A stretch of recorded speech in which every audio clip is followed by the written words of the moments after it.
किसी ने बड़े ही कमाल की बात कही है कि भगवान मंदिर में रहना पसंद नहीं करते, हृदय में रहना पसंद करते हैं। क्योंकि मंदिर में इंसान की चलती है और हृदय में भगवान की चलती है। नमस्कार, स्वागत है आप सभी का मेरे यूट्यूब चैनल चेरी सिंह में। और आज फिर लेकर आई हूँ आपके लिए एक छोटी सी कहानी। कहानी बहुत ही छोटी सी है लेकिन बहुत ही अच्छी और मज़ेदार है। तो कहानी कुछ ऐसे है, जिसने कहानी लिखी है वो कहते हैं कि मेरे घर में बाइक, गाड़ी सब कुछ था। मैंने नई गाड़ी खरीद ली थी, नई बाइक्स खरीद ली थी। सब लोगों ने अपनी-अपनी पसंद की नई बाइक्स, नई गाड़ी खरीद ली थी। तो जो हमारे घर में गाड़ियाँ थी और बाइक्स थी वो पुरानी हो चुकी थी, काफ़ी समय से ऐसे ही खड़ी थी। तो मैंने एक दिन विचार बनाया कि चलो इनके खड़े रहने से क्या फ़ायदा है, इनको सेल कर देते हैं। तो एक दिन मैं ऐसे ही साइट पे गया ऑनलाइन और मैंने वहाँ पर जाके अपनी गाड़ी के लिए जो इन्फॉर्मेशन थी वो फ़िलअप कर दी कि अपनी गाड़ी सेल करने के लिए डाल दी। तब मैंने सोचा कि इसका प्राइस क्या रखा जाए। बड़े ही सोच समझ के मैंने गाड़ी का प्राइस 30,000 रुपये रख दिया, गाड़ी की कंडीशन को देखते हुए। लोगों के कॉल भी आने शुरू हो गए।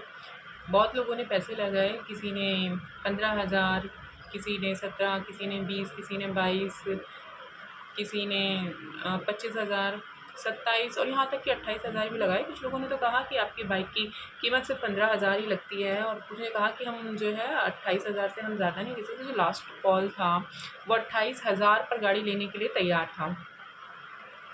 काफ़ी समय बीत गया, 28 से ऊपर कोई पैसे नहीं लगा रहा था। तो मैंने सोचा कि चलो भाई 28 में बेच देते हैं, रखे तो 30 थे लेकिन 28 में ही बेच देते हैं।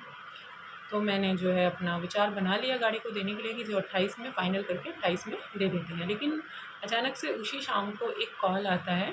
कॉल मैं रिसीव करता हूँ तो उसपे कोई बुज़ुर्ग आदमी बोलता है, और बुज़ुर्ग जो होते हैं वो बोलते हैं, कहते हैं कि देखिए मैंने आपकी गाड़ी देखी है, मुझे आपकी जो बाइक है वो बहुत पसंद आई, बहुत अच्छी है।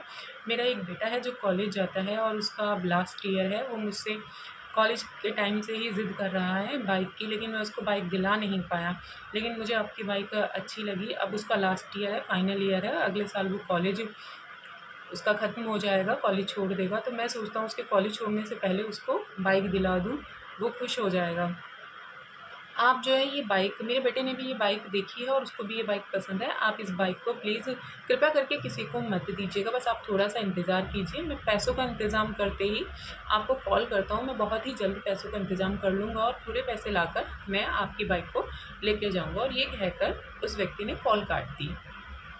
अब उसने जिस तरह से कॉल काटी, मैं सोचने पर मजबूर हो गया। उसकी बातें मुझे सोचने पर मजबूर करने लगी। बहुत ही मजबूर-सा एक बाप लग रहा था, एक वृद्ध बाप लग रहा था। बहुत ही मजबूर-सा कि जो अपने बच्चे के लिए कुछ खरीदना चाहता था, देना चाहता था, पर ऐसा लग रहा था कि उसके पास पैसे नहीं हैं। लेकिन उसने मुझे पैसे कम करने के लिए नहीं कहा। जो भी पैसे थे उसने कहा कि मैं पूरे पैसे लेकर आऊँगा और मैं बाइक लेके चला जाऊँगा। मैं ये सोचकर बड़ा ही परेशान हो रहा था। मेरे हृदय में अचानक से पता नहीं क्या हुआ, मैं खुद नहीं समझ पा रहा था। मेरे हृदय में एक हलचल सी हुई और मैंने अगले दिन जो है उस व्यक्ति को कॉल कर दिया। उस व्यक्ति को कॉल किया, बुज़ुर्ग आदमी ने कॉल उठाया और मैंने कहा कि देखिए आप जो भी हैं, आप मेरे घर का एड्रेस नोट कीजिए।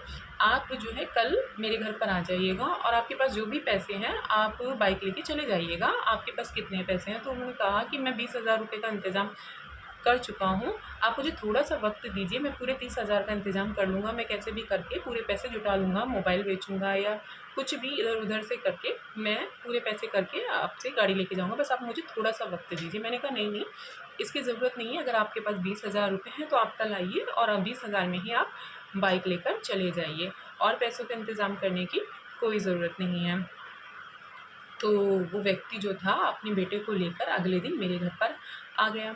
मेरे घर पर जब वो लोग आए तो मैंने उनसे बोला कि ठीक है, आपके पास जो भी पैसा है आप मुझे देकर आप बाइक ले जा सकते हो। तो उन लोगों ने मुझे 20,000 रुपये दिए। अब उन पैसों को देखकर अंदाज़ा हो रहा था कि वो पैसे बहुत ही मेहनत से एक-एक पाई करके जोड़े गए हैं, कमाए गए हैं। कुछ 500 के नोट थे, एक 2,000 का नोट था, कुछ 50 के, 100, 10-20 के नोट थे। और मतलब देखकर पता चल रहा था कि कितनी मेहनत से कमाए हुए पैसे हैं और किस तरह से जोड़ के पैसों को लाया गया है। उन्होंने पैसों को मेरी तरफ देते हुए बोला कि आप गिन लीजिए ना। मैंने कहा नहीं नहीं, इसकी कोई ज़रूरत नहीं, आपने दिए हैं तो पूरे ही होंगे। मैंने वो पैसे लिए और मैंने जब गाड़ी की दोनों चाबियाँ लड़के के हाथ में दी, तो उनके पिता की जो खुशी थी, चेहरे की स्माइल, खुशी, वो देखने लायक थी। उस स्माइल को देखकर, उस खुशी को देखकर मुझे जो खुशी मिली, तब मुझे लग रहा था कि मैं आज मेरे जीवन की पूरी कमाई मुझे मिल गई है। मैंने पूरे जीवन में जो नहीं कमाया, इतना कुछ कमा कर भी मैंने जो नहीं कमाया, वो आज मैंने कमा लिया पूरे जीवन में, आज मैंने कमा लिया वो।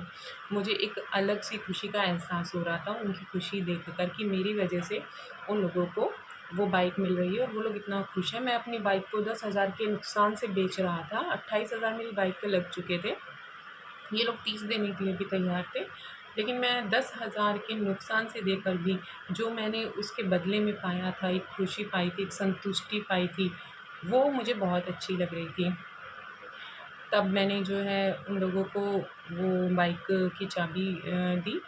वो लोग मेरा शुक्रिया करने लगे। उन बुज़ुर्ग आदमी ने मुझे बहुत सी दुआएँ दी। फिर मैंने जाते-जाते ₹500 उनको और वापस किए और मैंने कहा कि मेरी तरफ से इन ₹500 की मिठाइयाँ ले लीजिएगा। क्योंकि मेरे मन में एक विचार हो रहा था कि पता नहीं इन लोगों के पास में बाइक में पेट्रोल डलाने के पैसे हैं या नहीं। अगर होंगे भी तो वो उसका पेट्रोल डला लेंगे और शायद इन पैसों से मिठाइयाँ खरीद लेंगे। उस बुज़ुर्ग व्यक्ति ने मुझे इतनी दुआएँ दी, इतने आशीर्वाद दिया, जिन्हें सुनकर मेरे मन को इतना सुकून मिला, इतनी खुशी मिली, मैं आपको बता नहीं सकता कि मुझे कितना अच्छा लग रहा था। तो कभी-कभी हम कुछ ऐसे काम करते हैं कि जिनके करने से लोगों को, हमें तो मतलब हमारे लिए वो बहुत छोटा-सा काम होता है, लेकिन लोगों को उससे बहुत ज़्यादा खुशी मिलती है और उससे जो हमें खुशी मिलती है, उसका तो कोई तोड़ नहीं है। तो प्लीज़ ऐसा ही कुछ आप भी करते रहिए। ज़रूरतमंदों के साथ ऐसा कुछ ना कुछ कीजिए कि जिनसे उनके चेहरों पे खुशी आती रहे, उनकी ज़रूरतें पूरी होती रहें। इसी के साथ यही कहूँगी कि मेरे चैनल को सब्सक्राइब कीजिए, शेयर कीजिए, कमेंट कीजिए, लाइक कीजिए। चलती हूँ इसी के साथ, फिर मिलूँगी आपसे एक छोटी-सी नई कहानी के साथ। लेती हूँ विदा। Bye bye.